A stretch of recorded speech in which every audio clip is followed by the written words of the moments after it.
Brilliance Audio presents Royal Heir by Ruth Cardello, performed by Terry Clark Linden. Rachelle Westerly stopped halfway down a long corridor lined with closed doors. When her brother Eric had said his London home was large enough for her to stay as long as she wanted without it bothering him, she'd thought he was being kind. No, he'd been serious. In the week since Rachelle had arrived, she'd seen him once. His house staff, large and efficient as it was, could never quite tell her his location. Having grown up in a modest suburban home outside Boston, Rachelle didn't know what to think of the majestic 70-plus bedroom English estate. Is this what I'd be used to if I had gone with Dad? When her parents divorced, the three youngest children had remained with their mother, who had raised them on a frugal nurse's salary and taught them the importance of clipping coupons. They'd never been hungry, but they'd all worked and contributed to the family's budget because their mother considered money the root of all evil. It was, according to her mother, what had torn the family apart. If this is hell, it has a remarkable number of antiques. And staff. Years of teaching first grade had honed Rachelle's ability to link faces with names. Not much crushed a child more than forgetting his or her name. Still, Eric had such a large staff that she wondered if anyone knew all of them. Some cleaned, some cooked, some tended to the gardens, while others maintained the vehicles or the buildings. There were several pool cleaners, a security team, and Reggie, the full-time electrician who had given Rachelle a tour of which parts of the estate were not currently safe.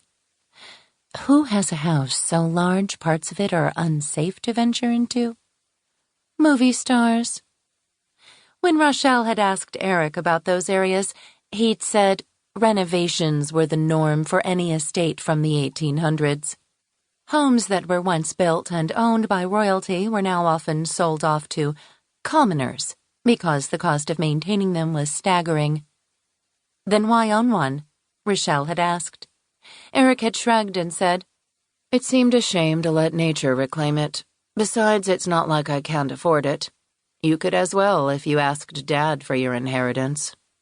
"Don't you mean our grandmother?" Eric had shuddered.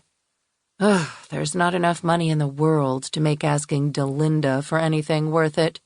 You don't have to go through her to get to your inheritance. Just ask Dad for a loan. There's nothing he likes more than writing a check. It's what he does best."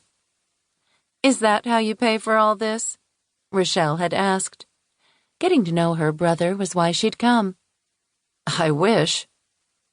"No. I pay for it with my privacy and my dignity." The pain she'd seen in his eyes had validated what she'd sensed as she'd spoken to him at their brother Brett's wedding, when she'd found Eric standing off to one side. Alone.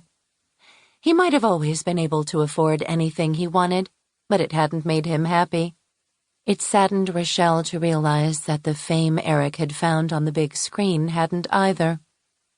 Her family teased her for always wanting to mother hen them, but she couldn't help it.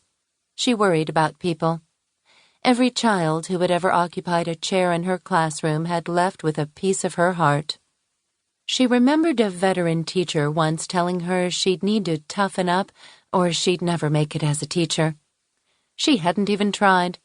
If caring too much was wrong, she'd never be right. Unfortunately, that pretty much described how her life had been going lately. She was having difficulty reconciling how she'd always seen herself with how she'd behaved lately. She used to describe herself as caring, honest, confident. Recently, if she was honest with herself, the woman in the mirror looked scared and clingy. When her brother Spencer had found out his biological father was their mother's second husband from an affair she'd had while still married to her first husband, all hell had broken loose in her family. She'd tried to contain the damage, but her efforts had only made it worse, and she'd ended up hurting the very people she loved.